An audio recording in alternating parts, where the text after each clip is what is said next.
Good afternoon, and thank you for coming to today's MWI speaker event with Dr. James Giordano. Dr. Giordano is a professor in the Department of Neurology and Biochemistry, chief of the Neuroethics Studies Program of the Pellegrino Center for Clinic Bioethics, and co-director of the O'Neill Pellegrino Program in Brain Science and Global Health Law and Policy at Georgetown University Medical Center. As well, Dr. Giordano currently serves as an appointed member of the United States Department of Health and Human Services Secretary Advisory Council on Human Research Protections. He is a researcher and task leader of the European Union Human Brain Project and has served as an appointed member of the Neuroethics Legal and Social Issues Advisory Panel of the Defense Advanced Research Projects Agency, DARPA, and Senior Advisory Fellow of the Strategic Multilayer Assessment Branch of the Joint Staff of the Pentagon. It's quite a bit. In his spare time, he has authored over 260 publications in neuroscience and neuroethics, 7 books, and 13 government white papers on neurotechnology, ethics, and biosecurity, and is an editor-in-chief of the International Journal of Philosophy, Ethics, and Humanities in Medicine. Dr. Giordano, thank you for joining us today. Thank you very much. No. Don't applaud now, wait till the end, because the performance pressure is much too severe if you do that. And my thought is you're probably not going to applaud at the end, but what I'm going to hear is the slamming shut of your sphincters with fear. That's good, that's been successful. It's a pleasure to be here, it's a real honor to be here. Is Cadet Yoshi in the audience? Hello. No PDAs, but I do want you to come up and say hello. Your mother says hello. Everybody has a mother, I know hers. So what we're here to talk about today is the fact that the brain is and will be the 21st century battlescape in many ways. End of story. We could stop it there and I could let you go back to your respective units and think about that for a while, but I'm here to tell you absolutely, as much as there's a big old Tyrolean nose on this face, that you will encounter some form of neurocognitive science that has been weaponized not only in your military career, but in your personal and professional lives, irrespective of whether those two things coincide or not. So the idea of the brain as the battlescape is very important. And more importantly is this other acronym that's up there, which is WMD squared. Please get used to this because this is going to be part of the idea of irregular warfare and ongoing military innovation in your careers. Weapons of mass destruction and disruption. Disruption and influence will be the key to creating peer capabilities and asymmetrical engagements. Let me say it again. It will be the key to creating peer capability in asymmetrical relations and engagements.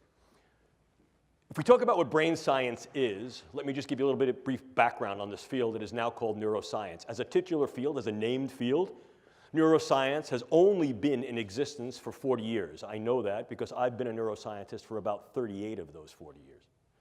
When I first applied to get into a program in neuroscience, there were only 4 neuroscience programs in the continental United States, 4. Right now, at this particular point, there are well over 200 dedicated university and collegiate programs, several programs at the junior college level, several programs at the high school level, and many, many dozens of independent think tanks and philanthropic organizations solely devoted to brain sciences. That's just here in the United States. Furthermore, what becomes critically important for you to understand is that brain science is not just a United States enterprise or effort, nor is it singularly an effort of the United States allies worldwide. Increasingly, it is becoming an international, multinational, global, and independently exercised event and endeavor, which increases the capability of the brain sciences to develop not only new theories, but ever more sophisticated tools. I like this slide a lot because what it presents for you, ladies and gentlemen, is essentially a century-long history of brain science, even before it was called neuroscience. Look, let's face it, for as long as human beings were looking in some reflective pool and recognized that the thing looking back at them was themselves, there was some interest in what makes me, what makes me think, what makes me feel, what makes me behave the way I do and you behave and think the way you do. What is my sense of self? Do I have free will, and what is the nature of that, and how can we affect that in a variety of ways that go from the non-kinetic all the way to the kinetic? If we take centenary jumps into the era of the Enlightenment, we can see the great thinkers that came before and during the Enlightenment, inclusive but not limited to people like René Descartes, pondered the idea of what that means. Cogito, ergo sum. I think, therefore I am. The inverse of the statement that in many cases was implicit but now becomes ever more explicit is what makes me think. And if I can understand what makes me think and makes you think and makes you feel, then that understanding may in fact flavor, if not directly influence, the way you and I interact. But more than that, if in fact I understand how it is that your brain does what your brain does, I may be able to access your brain and affect your brain indirectly and directly. And what this allows us to do is to create tremendous potential and possibility and probability, potential, possibility, and probability of what the brain sciences can do and will do. Remember these three letters, A, and A. Keep them as your viable mantra for the duration of this course, today, and throughout your professional careers and each and all of the opportunities that you have to interface and try to understand the power that the brain and cognitive sciences can yield. A, the ability to assess the brain and its functions. A, the ability to access the brain on a variety of levels, from the subcellular all the way to the social.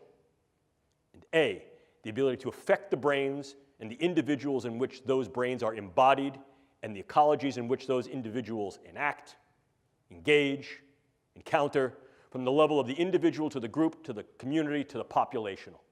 Look at the power that understanding tools and techniques of the brain sciences afford. It's there before you on the screen.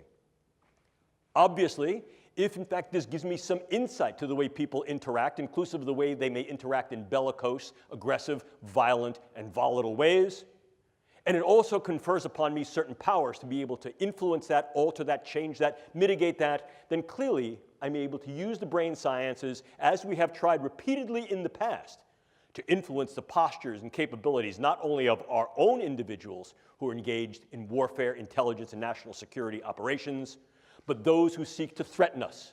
In other words, we can utilize these things in national security, intelligence, and defense. Please look at the timeline.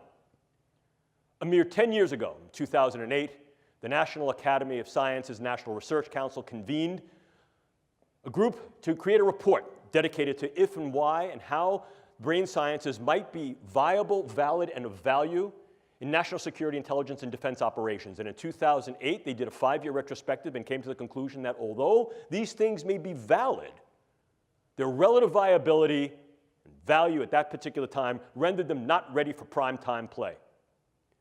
Our group, working with others internationally, inclusive of the Nuffield Council in the UK, proceeded forward from 2008 and did a slightly deeper dive, looking at international capabilities, limitations, and delimitations in the brain sciences, and came to a very, very different set of conclusions. Not only were the brain sciences increasingly being considered, interested, and used for possibilities of national security, intelligence, and defense, but they would continue to be so as more and more countries internationally developed the capabilities and the specialized agendas to be able to look into the brain and affect the brain. So much so that by 2014, the exact same committee reconvened and recognized at that time that the brain sciences indeed were ready and in operational prime time for warfare, intelligence, and national security agenda. In other words, it is valid, valuable, and already in operational play.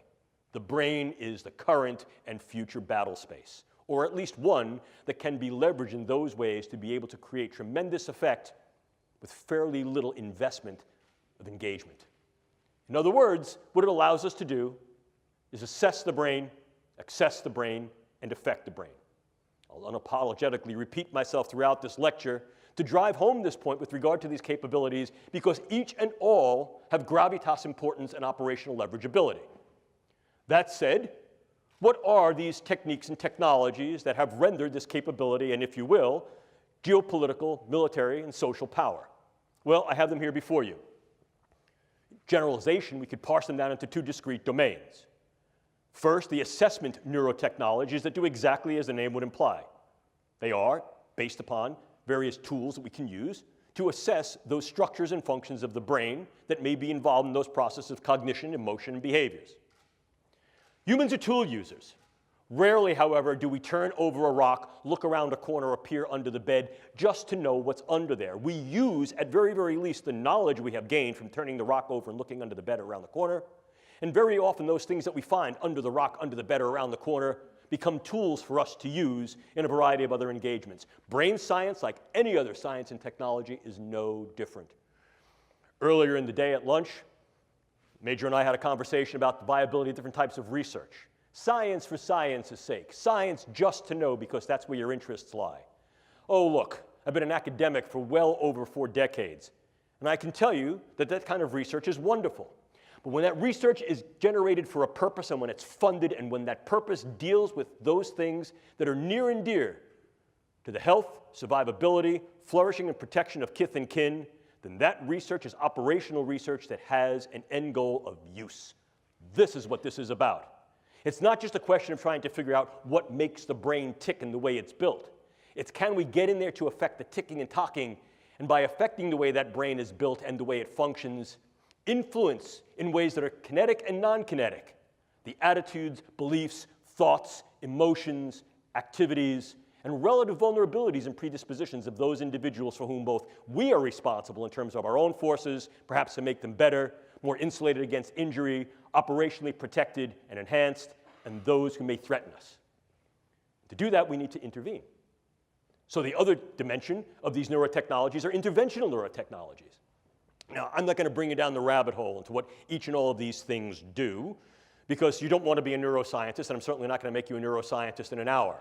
But I think it becomes important to dial into a little bit more clarity and with further granularity what we're really talking about when we talk about these relative assessment and interventional technologies.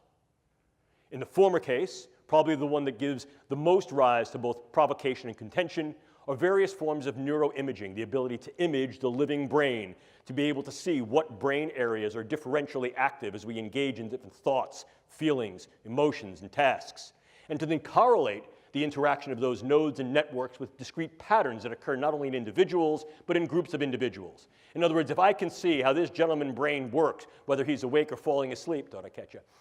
The idea there is that I can then understand, I'm only kidding, I can understand better, relax, I can only understand better not only what makes him happy, agitated, engaged, or tired, but I can then in some way alter my discourse to be able to make him feel happier, more engaged, and less tired. In so doing, I can take the information I have about the way a brain works, and I can put it to good use, practical use. Think about this. If I know what makes you tick as an individual, and I'm then able to generate patterns of how you as an individual relate to, are similar to, or different from other individuals, I may be able to then generate information that allows me to interact with you on ways that are more meaningful to our level of interaction. In other words, the more I know about what makes you tick, the more my interactions can be geared with you to make you tick the way I want you to. The way I want you to. Obviously, it takes some energy to put people into a big magnet and scan their brain. There's a whole bunch of things that are limitations of brain imaging. We recognize that. That's part of the mission. We seek to delimit those particular constraints and through the use of co-registered different forms of neuroimaging make it better. Some of these forms of neuroimaging are fieldable, operationalizable in field missions. Some of them are not. We're seeking to make these things more operationalizable, not only for military medicine to assess individuals who may have incurred brain injury and or the effects of brain injury inclusive of things like PTSD and other forms of neuropsychiatric disorders, but also to understand better how it is that our individuals are able to think through certain situations, how their brains work, and be able to classify those individuals and perhaps specify the way we train them, the way we sustain that training, and the way we maximize their performance. We can use other methods as well. Genetics, biomarkers, and information. And that information is critical. One of the things you must learn is as military personnel, your demographic, biological, social, and psychological information exists in your jacket and is in fact retrievable in real time. That information becomes ever more important as we try to understand the you-ness of you. And the nature to classify that information, hold that information secure, doesn't only exist on the medical side with regard to your HIPAA records, but increasingly is becoming a concern for national security when these large-scale big databases of brain structure and function, physiology, biopsychosocial demographics become ever more available and ever more relevant to what's making you tick, what's making you talk, what's making you strong, and what's making you vulnerable. And the fact that other nations, inclusive of China and Russia, are engaging in large-scale neuro-big data initiatives to be able to create large-scale databases that can join not only imaging and physiological, but as well as other forms of phenotypic and genetic data of the entirety of populations renders great power because there's great capability in that information to know where key points of strength and vulnerability may lie, and also to intercede, to inject information in some way be able to affect what appears to be your medical record, your personal record, the evidence that is you.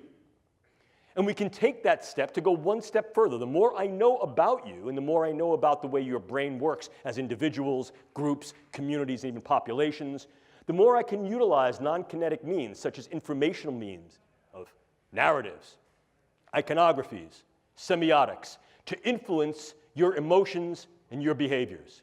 We can do this subliminally through computer images. We can do this more liminally through the types of engagements, interactions that we engage through psychological operations and informational operations. We can train better our human terrain teams to be able to interact with individuals in a variety of cultures, groups, settings, and ecologies to be able to improve their performance so as to be less distancing and more ameliorating. We can go further than that as well. We can also utilize these interventional technologies in those ways that may able to directly affect the brain.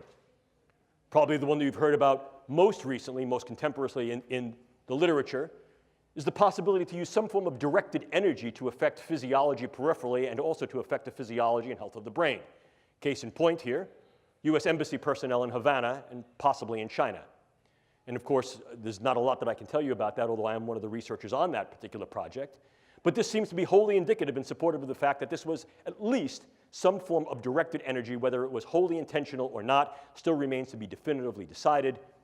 However, the pattern of insult and injury to those individuals and the pattern of injury of who was affected strongly suggests that this was an intentional and directed engagement, and that this represents a beta test, a possible probe of a directed energy neuroweapon. And there are a number of countries that have developed initiatives and agenda towards developing just these types of things, the United States included. But you also have a whole host of other things that can go bump and bang in your brain. The more we understand the specificity of the brain on a very granular level, the more we're able to derive and develop particular types of drugs that not only can enhance and optimize the performance of our people, but can also be used to mitigate, militate, and in some cases manifest profound morbid changes in their people. In other words, against a hostile other. Drugs can be exceedingly specific, and as I'll show you in a moment, can be very, very much used to individualize weaponology in terms of what we call precision pathology or precision effect. We can go further. Clearly, one of the things we can also do is transcranial neuromodulation, the idea of going through the skull to modulate the node and network activity of the brain, to optimize the performance of key individuals in certain tasks and performances that are relatively to their missional space. And we can also do that against hostile or perhaps belligerent others. We can go further to implant certain brain-machine interfaces. These are many of the DARPA programs that you may hear of now. Probably the one that is most notorious, in a very good sense, is something called the N3 program, which is the non-invasive neurosurgical neuromodulation program being run by their program manager, Dr. Al Mundi. The idea here is to put minimal-sized electrodes in a network within a brain through only minimal intervention to be able to read and write into the brain function in real time, remotely. The United States is not alone in such efforts. And then, of course, you also have the things that are a little bit more traditional. If we talk about things that can be operable in the biochemical space, we ordinarily talk about drugs, bugs, toxins, and ever more, we're considering devices. At the last Biological Toxins and Weapons Convention, the RevCon, it was then raised by the Australia group that we need to be a little bit more salient in our attention to those possible neurotechnological devices that may be able to be weaponized.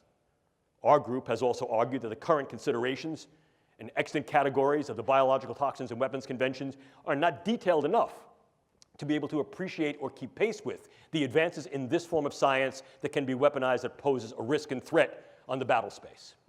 So, how then can we use these elements as weapons, means of contending against others? Formal definition of a weapon, right out of the Oxford Old English Dictionary. Means of contending against others. And we can do that in a number of ways. We can militate their behaviors and their thoughts in some ways as to make them more amenable to what we do, the idea of positive weaponology. Or we can, in fact, mitigate and in some cases completely nullify their capability, will, or engagement to fight. If we combine those two definitions into one, what we find is those agents that will either change individuals' thoughts, vulnerabilities, volatility to violence and aggression, or incur morbidity, dysfunction, and or mortality in such a way as to then mitigate the engagement altogether. You still with me? That said, we can break down any form of weaponology into two discrete categories: soft weapons and hard weapons. In the former categorization, soft weapons include but are not limited to such things like economic leveraging to create economics, market values, market presence, presence at international bargaining tables to develop international power and leverage as a soft weapon. Clearly, the more we're able to make an impact in a field, in a dimension, by virtue of research, medicine, technology, infiltration into a variety of areas of the public space, the more we're able to yield economic strong-arming, economic leveraging. I think an important consideration that I'll reiterate later in this particular lecture is that there are countries outside the United States and or the West that are increasing their capabilities by intent in the brain sciences so as to be able to gain this type of economic leveraging in international global markets, in medicine, science technology, and the military. Most notably among them is China. We'll talk more about that momentarily. But we can also utilize weapons in more of a soft approach, as I mentioned earlier. The more I know about what makes you tick, the more I might be able to do things like weaponize the approach that I then take towards you in my interactions and engagements with you.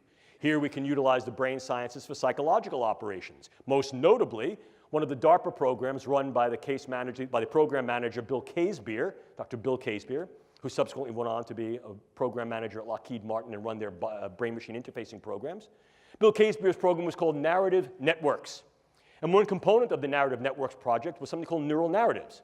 If we understand how it is that brains and individuals, groups, and populations respond to certain forms of imaging, memes, iconographies, engagements, the more we may be able to tailor those things through our psychological operations, propaganda, meso, to be able to engage these individuals in more positive ways or in ways that are more influential, to be able to direct their behaviors, their predispositions, and perhaps their engagements with us on a variety of levels from the individual all the way up to the political. But then, of course, we move into the more harder forms of weapons, things such as bullets and bombs. And here, once again, let me reiterate what we're talking about on the neuro side are drugs, bugs, toxins, and devices. But of course, if we spill over the idea of soft weaponology into a hard weaponization, we also see the use of biodata as a viable weapon. Manipulating biodata so that I can then put into your particular medical records subtle information that may change the disposition of whether you're sick or not, change how you're treated, influence the postures that go to you in terms of insurance, care, viability for military service. By altering that information, by changing those data, by purloining those data, I essentially change the you of you. And I can do that in very subtle and insidious ways.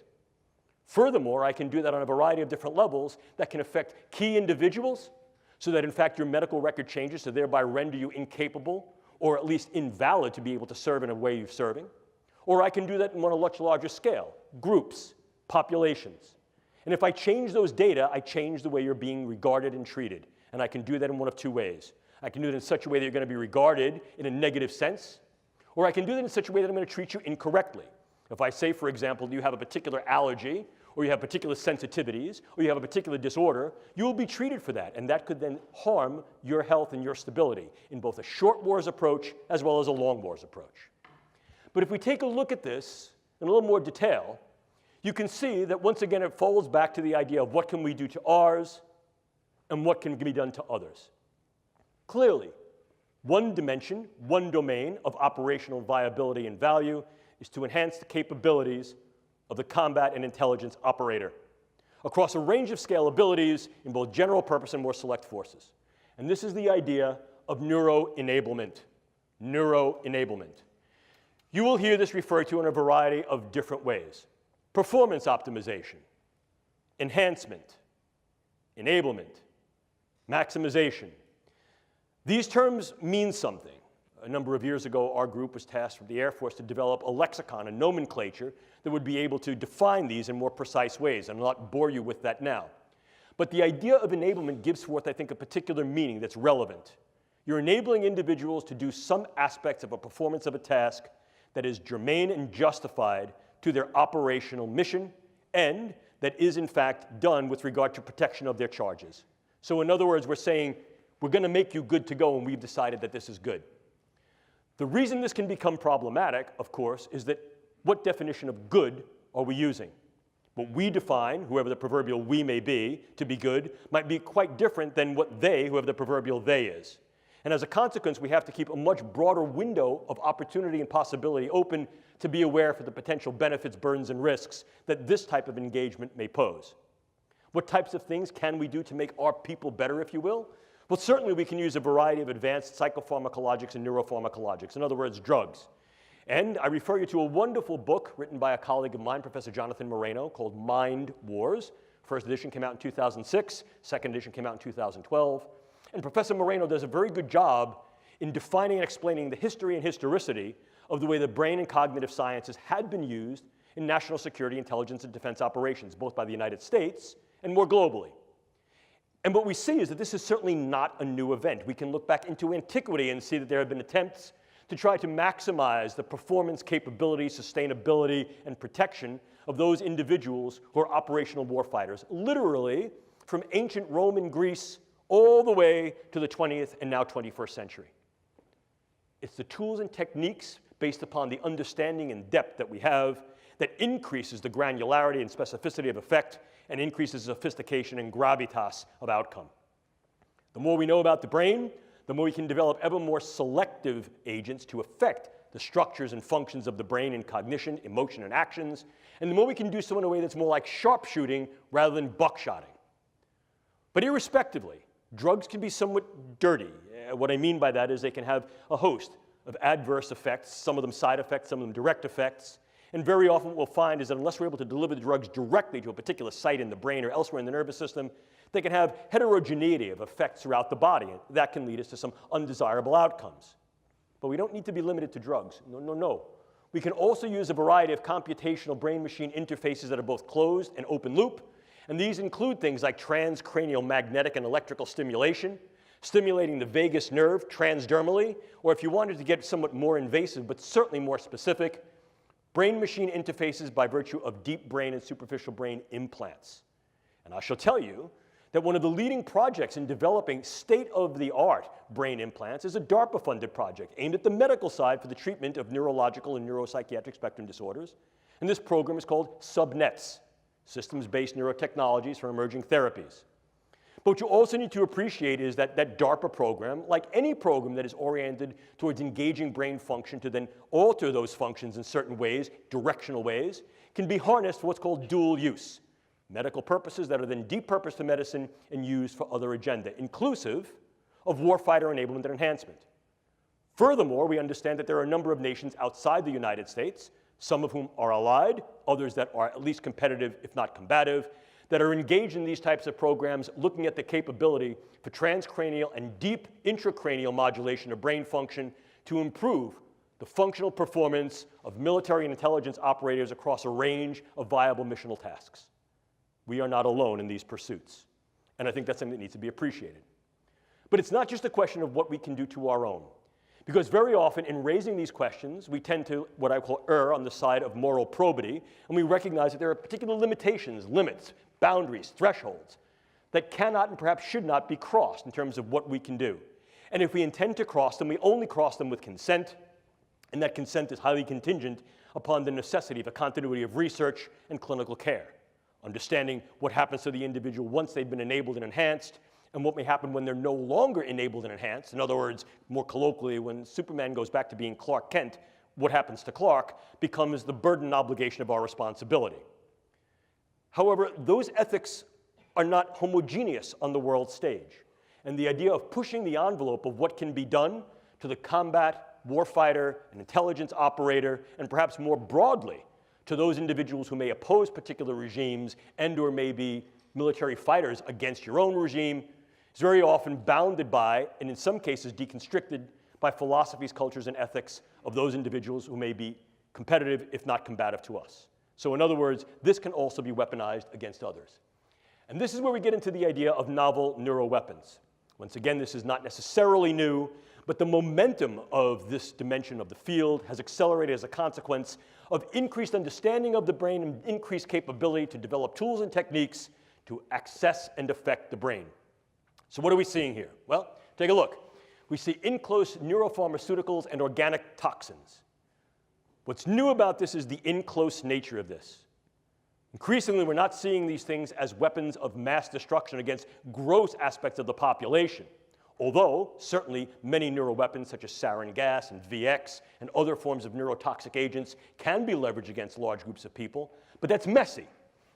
More specifically, perhaps, might be targeting individuals on a level that allows either direct attribution or covert engagement with non-attribution. Let me give you an example of what I mean. So this gentleman is the leader of some group, a political group, a social group, a combative group, and under the veil of a white flag, he and I are now to have some kind of a caucus, a meeting. And during that meeting, what I do is I lace the rim of his drink, or his pen, or his seat, or something in his immediate environment with very, very low-dose drug or toxins that are going to affect his stability. They may affect the way his brain works, and as a consequence of that, they can affect the functions of his brain, his thought patterns, his relative emotionality, and the behaviors that go along with that. One of two things might happen. He might be completely incapacitated as a consequence of this, or he may change his level of capacity and engagement so that he went into the meeting thinking, I hate this guy's my enemy. He walks out of the meeting going, I love this guy's great. Now what could happen? If in fact this is a gentleman who has charismatic, financial, elected, or dictatorial power, it may be that his followers will then follow him blindly. He came into the meeting as a leader of those followers who were bellicose, who were volatile, who were violent and aggressive. He comes out of the meeting and he tells them to change their behaviors, and they do. Or I could sever the trust. By now, he leaves this meeting, he's espousing a very different philosophical stance and orientation, and his followers no longer adhere to his precepts, his tenets, or his lead, and I fractured the relative arrangement of trust, engagement, capability that he fostered, leaving that population disrupted and vulnerable to intervention, to a coup d'etat, to a junta, to some type of insertive reassumption of leadership. You see how this can work? Furthermore, I can use this very tactically. Some of these agents allow me to assemble the agent on site and not have to stockpile it, which allows me to take the components of this agent into and out of a country relatively covertly, target a specific individual, change or eliminate that individual with very little attribution and trace, and be able to leave prior to any attribution. Think Novichok. Or I could assemble very small quantities of this that would then allow a specific intervention, characteristically in a place that would not allow such an intervention. Think of the use of a derivative of Vx in an airport. But I could do more than that. I could also incur much broader type of ripple effects.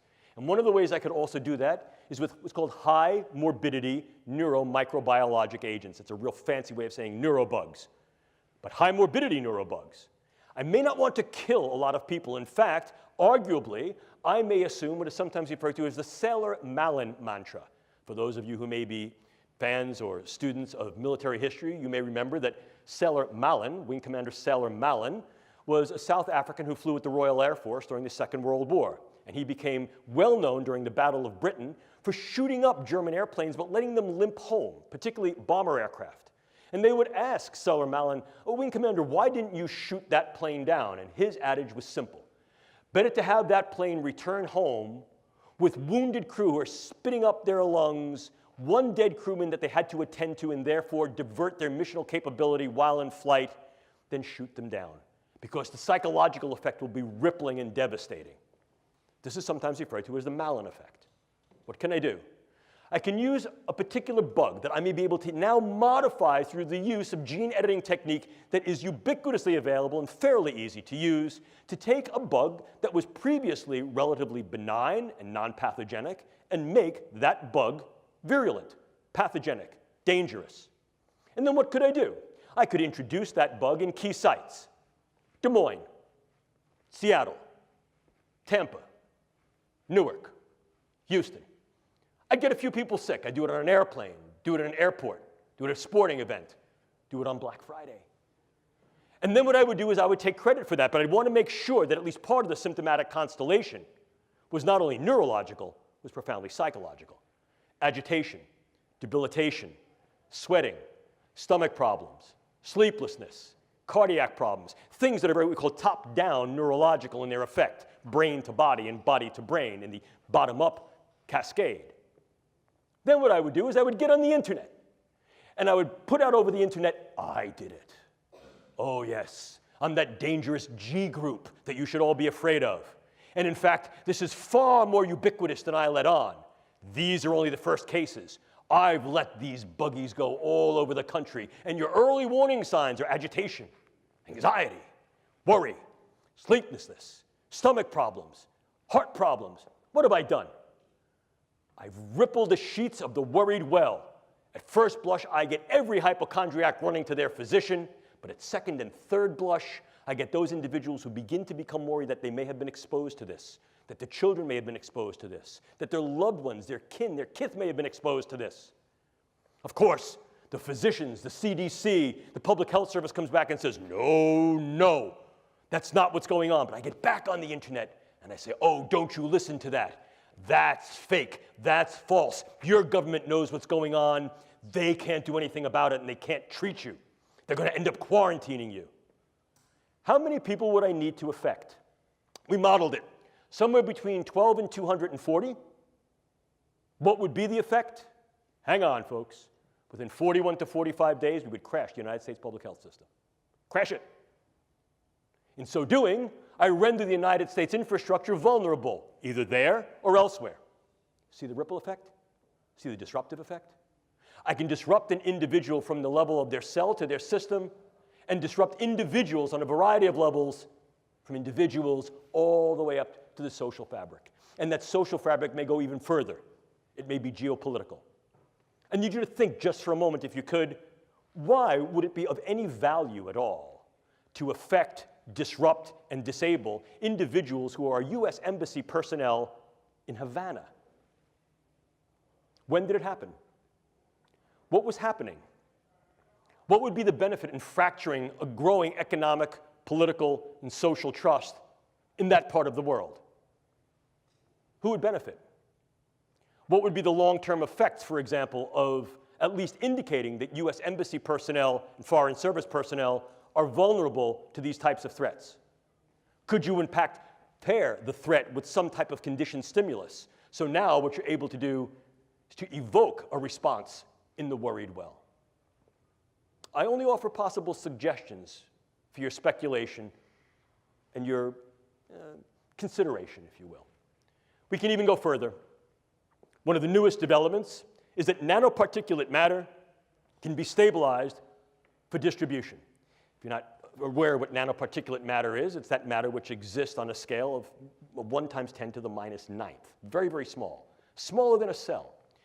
And we can manufacture materials that have discrete properties that can be controlled by virtue of bioengineering and their physical chemistry.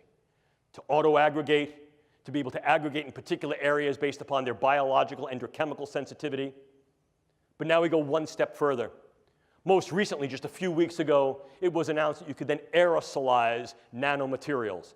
And go one step further, I can create small robotic units, controllable robotic units at the nanoscale, and that these too can be aerosolized to create a nanoswarm of biopenetrable materials that you cannot see, that can penetrate all but the most robust biochemical filters, that are able to integrate themselves through a variety of membranes, mucous membranes, and wherever, mouth, nose, ears, eyes, can be then uptaken into the vascular system to create clumping, can affect the vascular system of the brain, or can directly diffuse into the brain space, and these can be weaponized.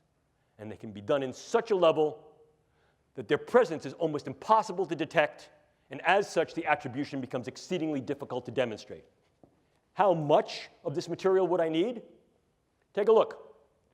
This is the front of my pen. This amount of nanomaterial, if be able to maintain and sustain with regard to its deliverability and aerosolization, could in fact affect all of you, or based upon where I come from, New York City, all yous. Look at this. Look at this.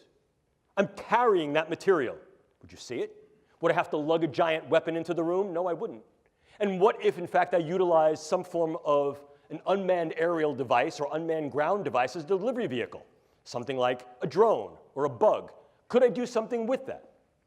But let's keep going. Could I also utilize a whole host of devices to be able to affect individuals close in, for example, during interrogations, during social engagements, during human terrain team engagements, or more remotely, in a room, in a theater, in an airplane, in a bus, in a store, in a mall?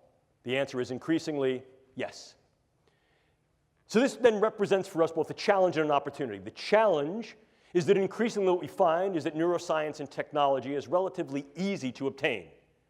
Many of the things that I've just spoken to you about are viable and obtainable directly to the consumer or directly to the scientist. We also know that many of the products that are available direct to consumer can be easily modified to create things that have a much higher weaponization potential. But more than that, we also recognize that there are dedicated efforts on the part of nation states and even groups of non-state actors and increasingly virtual nations that are using virtual currencies to fund research efforts in these areas. I'd like to think that I'm a smart guy talking to a bunch of very intelligent individuals, but let's face it, we're not the only smart people in the world. And if we're thinking this way, there are plenty of other people who are thinking this way too. Some of them are our allies, some of them may be our competitors, and some of them are combatants and hostiles. And this is, in fact, the reality. Furthermore, we recognize that the goal, particularly among the actions of the United States and her allies, is to fight for right and honor, but to keep our own honor clean, to take the moral high ground, if you will. And indeed, that has been the case in the majority of the United States engagements throughout our history. However, one of the things that may creep up here is that there's something of an abrogation, a prohibition, a proscription against engaging this type of research and its possible translation in the civilian sector. You heard earlier in the very nice introduction that Captain Bender afforded me that I've had the opportunity to work with the European Union Human Brain Project, specifically as a task leader for dual-use brain science. And one of the considerations that grew out of that was that absolutely none of those projects in the Human Brain Project, again, a multinational effort, can and should be uptaken into warfare, intelligence, and national security agenda. That's viable enough. The idea there is that these things should be used for only peaceful means. However, this also creates a challenge. And the challenge is simple. If, in fact, I choose not to train in particular ways, I choose not to train 3 days a week, if, in fact, those individuals who may choose to then conflict with me will then train in the ways that I do not and train on the days of the week that I will not, they may opportunize a select advantage. What do we do about that?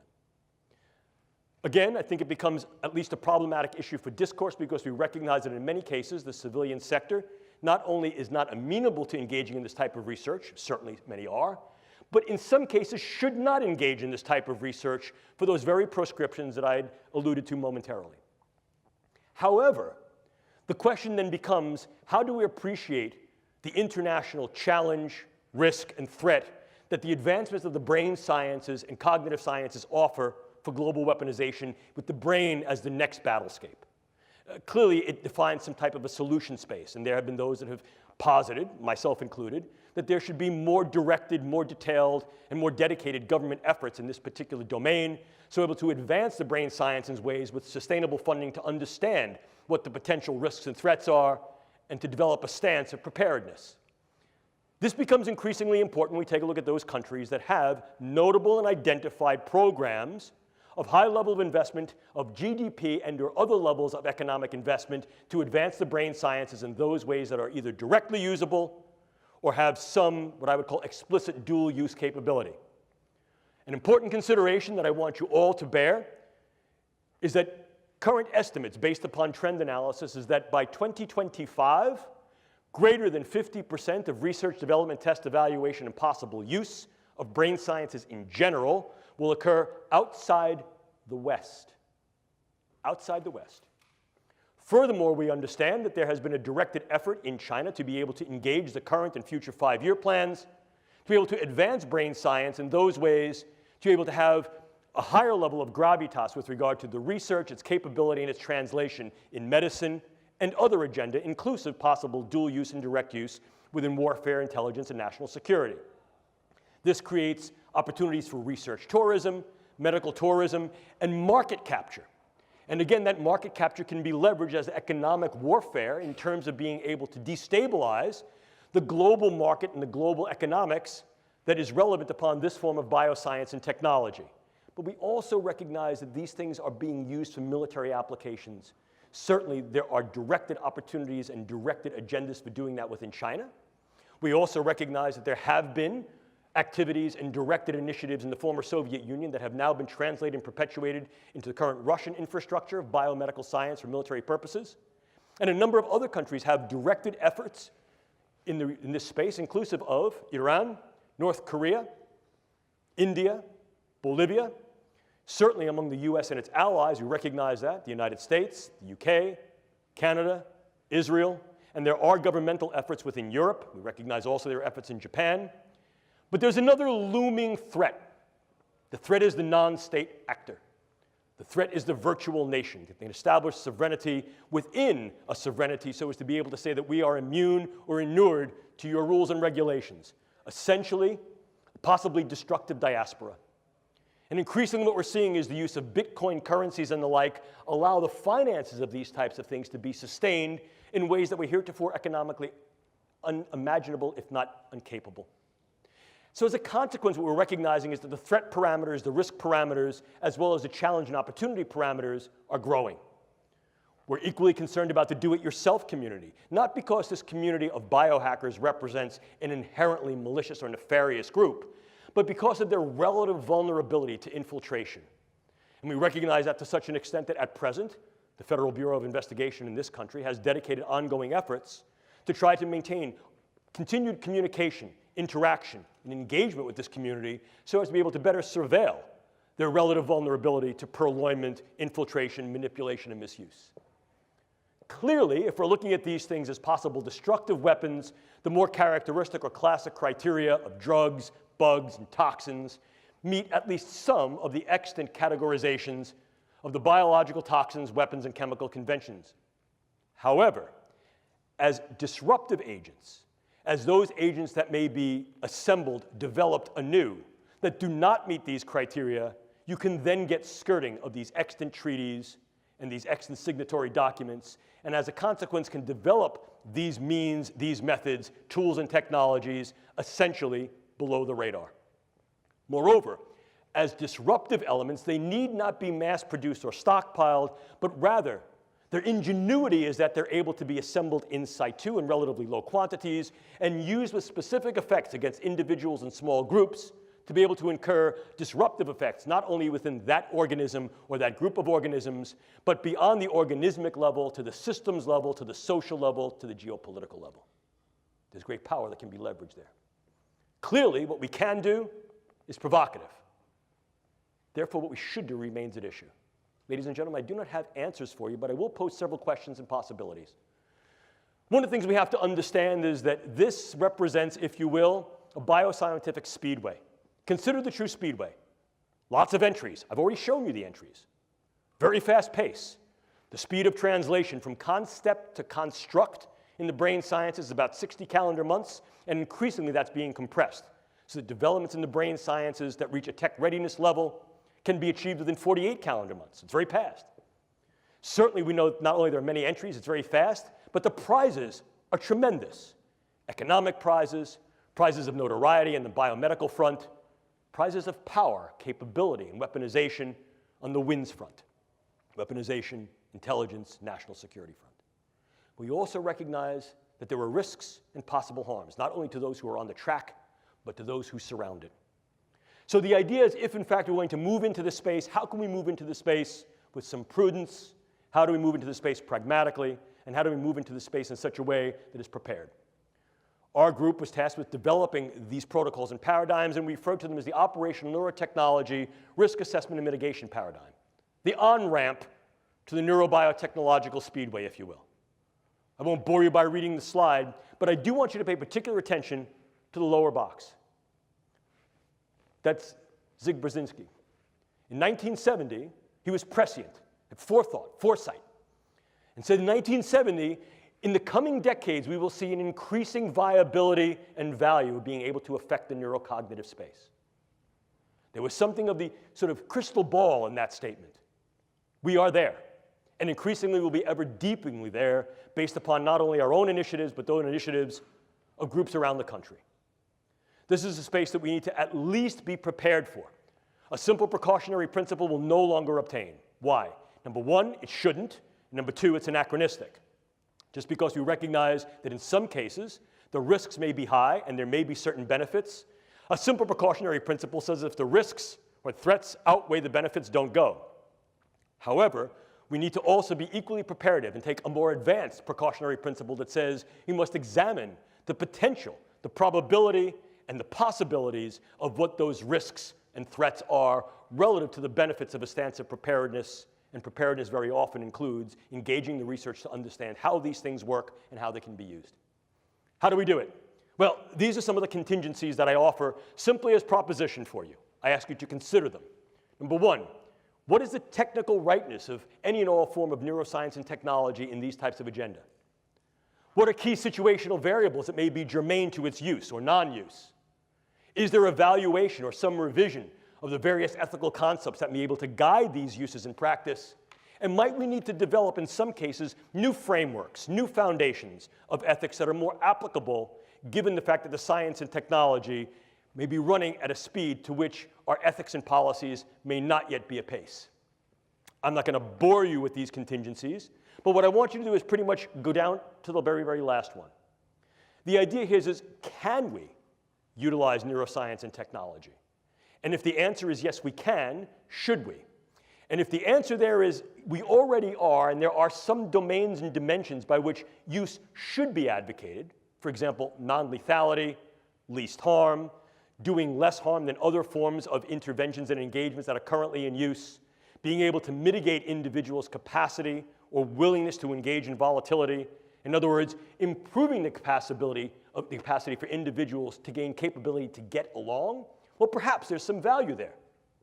If these things are going to be used in a more hard weaponized approach, are they being used in those ways that are less harmful than other extant weapons? And/or what are the postures that we should adopt if, in fact, another nation utilizes this form of weaponology? What represents what I would consider to be comparative or appropriate proportionality? And ultimately, if, in fact, we're going to move into this space, and I think we are moving into this space realistically, not only now, but ever more in the future, we have the obligation and responsibility to assess whether or not the contingencies for consent to treat our own people are in place. In other words, if there are things we're going to do to optimize the performance and capabilities of our own personnel, and if there are things that are being done on the world stage, inclusive perhaps by us and our allies, that could mitigate, affect, or manifest change in other personnel, are we prepared to accept those responsibilities? The responsibilities for ongoing research, the responsibilities for ongoing clinical care, not only of ours, but internationally, because of the role that the United States and our allies plays, and because of the need to take an upstanding moral front with regard to the fact that as we develop weapons, and as weapons are developed by us, our allies, and by others, the preparedness stance says we must also be equally assumed, equally in position to be able to not only counter those weapons, but mitigate and treat the effects that those weapons incur. And in fact, historically, very often what we've seen is that that has been the interesting march of science, technology, and medicine, where advancements in medicine very often arise as a consequence of the possible utility of various forms of science and tech to be weaponized and the damage that they incur.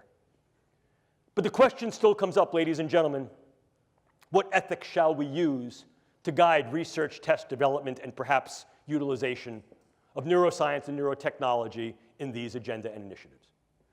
Clearly, here in the United States, as with any open society, our military has relative transparency to the polis for our intents, our goals, and our operations. Absolutely, certain things are held confidential and classified.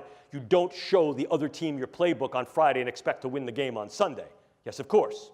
And information we may understand about what they're doing by virtue of our deep and our intermediate surveillance may also be kept close to the chest, if you will.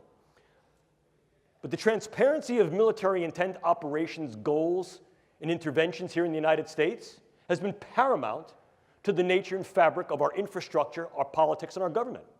And the same is true for our allies. So at least part of this needs to be at least relevant to, afforded by, and guided through civilian ethics. Why? Because in many cases, it is the civilian institutions that to date have been involved in at least some of the research and development that can be uptaken into dual or direct use agendas. And as such, these things are subject to, and I think validly subject to, civilian ethics of science and technology or biomedical ethics. But if we move increasingly away from that, if we say that indeed the proscriptions and prohibitions, such as those that are being proposed and leveraged by the European Union Human Brain Project and throughout the world by things like dual-use research of concern treaties, such as that which was developed at Asilomar, are taken to heart, And civilian agencies, institutions, and organizations are essentially sort of debanded, disbanded, debarred from their engagement in these types of activities. Who then will uptake the torch? Increasingly, there's been some interest, consideration, and real discussion as to reinvestment in government agencies and government-sponsored agencies that are specifically and explicitly dedicated to these pursuits. So to avoid any confusion what the intent is, and to also avoid any confusion as to who's doing what. We don't want to get another scenario, such as we do with Robert Oppenheimer looking at the first test of the atomic bomb and going, "What have I done? I am death." Dr. Oppenheimer, what did you think you were doing? We don't want to have those confusions. We want to make sure that, in fact, those who engage the brain sciences for biomedical purposes of wellness, lifestyle, and enhancing the human condition are not necessarily confused with those who may then uptake these things into Wynn's agenda. But if that's the case, and these things are moving more into governmental institutions, organizations, and initiatives, are civilian ethics even viable any longer? And if we engage military ethics, what military ethical principles will we engage? The use, development, research, surveillance of these particular things for just war? And if, in fact, these things are not used in a strictly warfare fashion where war is declared by the use of these agents, yet they still tend to be bellicose or disruptive, can we then say that we can justify their use? In other words, not just a just war, but their just use within this frame of conduct, whatever this may be. And/or can we revive another older and less known tradition, which is called jus contra bellum, which is justification for the use to prevent warfare. Here, the use of the neurocognitive sciences and intelligence, human terrain teams, psychological operations such as narrative networks, may be viable to de-escalate the volatility and vulnerability towards violence and combativeness. But again, we need to consider to what level we will engage this and whether or not the current ethics that we have in place are viable and valuable to do this, and how these things can then be rendered on the international scale. Because if, in fact, this is going to demand the multinational global discourse that it will, then clearly the global relevance of any ethical approach needs to be considered. And ethics very often is said to have a big mouth but no teeth, but policies and international law has choppers that can, in fact, be retributive and can bite. What do these developments then incur for ongoing iterations of the Biological Toxins and Weapons Convention, as well as other treaties, policies, and international laws that may help to guide, direct, if not regulate and govern the use of these particular implements? So the situation we're faced with, ladies and gentlemen, is as follows. As we begin to untangle the Gordian knot of the brain through the development of neuroscience and technologies, we've come to the precarious position of opening the proverbial can of worms of if, how, in what ways, to what extent, and when these techniques and technologies will be used in weaponized intelligence and national security agenda. I submit to you, ladies and gentlemen, that can has already been opened. It'll be our job, and increasingly your job, to be able to navigate this new terrain, this brave new world, and what it incurs. This is Atlas. And the idea of Atlas was that Atlas balanced the integrity and well-being of the world upon his shoulders. I disagree. Atlas of the 21st century, as you see here, balances the world upon her head. What we know about the brain, what we're able to do with the brain, and of all those organisms that are embodied and have one that exist in their various environments, cultures, and ecologies. Because the brain sciences and its technologies confer tremendous capability of knowledge, intervention. With tremendous capability comes tremendous power. And with tremendous power comes great responsibility. Look, that phrase is good enough for Spider-Man, certainly was good enough for Goethe and Nietzsche, certainly good enough for me, and I hand that off to you. Because, ladies and gentlemen, as I started this, neuroscience puts the brain at our fingertips. Whether that's to help, to heal, or to harm, is simply the effect of the human condition and how we put this to play. You will, in your professional careers and your personal lives, see the brain sciences ever more infiltrated and integrated, not only into the battle space, but to the bedside, to the boardroom, and beyond. They will be a part of your realistic lives in the way we engage each other, regard each other, treat each other, interact, and perhaps enter into combat. Understanding the brain sciences and their power will become one of your obligate responsibilities, not only as military officers, but as civilians of the 21st century global space. I like to end a lecture like this usually by giving you a little personal story. My dad, former Navy man, was an engineer. And one of the things Dad liked to do was build stuff. He liked to tinker. I still like to tinker. I like to work with tools. And my dad was a really bright guy. One of the things he did when I was a kid, he'd come home every month and bring me a new tool, teach me how to use it. So that in fairly short order, as a young kid, I became pretty adroit, or at least I thought I was adroit, with using tools. And with all of the impulsiveness and zeal of youth, getting a new tool with only partial knowledge, I remember one day Dad came home and he said to me, "Jim, here's a brand new tool." And I took it from him. I said, "Thanks, Dad," and I went to go running off. My dad put his hand on my shoulder and he said, "Jim, slow down. Measure twice. Cut once. Sometimes you can't go back." Ladies and gentlemen, these are the brain sciences. They can and they will increasingly be used in national security, intelligence, and defense agenda globally. We need to measure twice and cut once and make sure that the cut that we make is one that is for good, one that is for right, and is one that does not cut our own throats or the throats of others in those ways that are irreparable. I leave you with my father's wisdom. These are some of our white papers that we've submitted to the Strategic Multi-Layer Assessment Group of the Joint Staff of the Pentagon. I can make these slides available to you. These are now all open domain and available to your perusal. If you're interested in some of our ongoing work by my research group, I provide you with some of our own work. And this is the part of the lecture, I'm going to look right at the camera, that is the unabashed self-promotional plug. If you're really interested in this, I've only had the wonder and opportunity to engage with you for about the past hour or so. If you're interested in going further down the rabbit hole and reading about this in greater detail, granularity, and specificity, I recommend this to you. Not because I'm going to go out and buy the new Maserati when you all buy the book, but because I'm very proud of it. And I'm proud of it not because I wrote it, because I only really contributed a couple of chapters.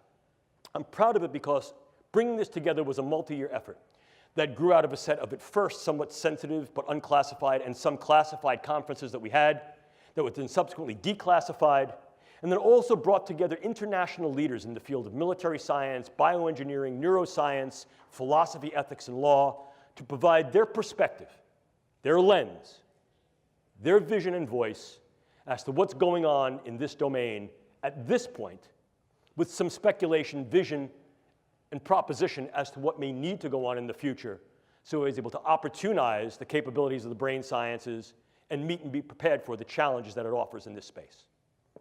At this point, I'd like to thank you all for your attention. I hope I haven't bored you.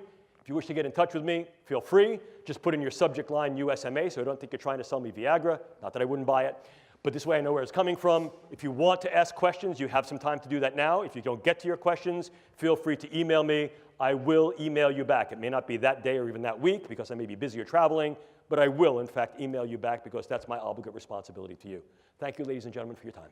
Appreciate it.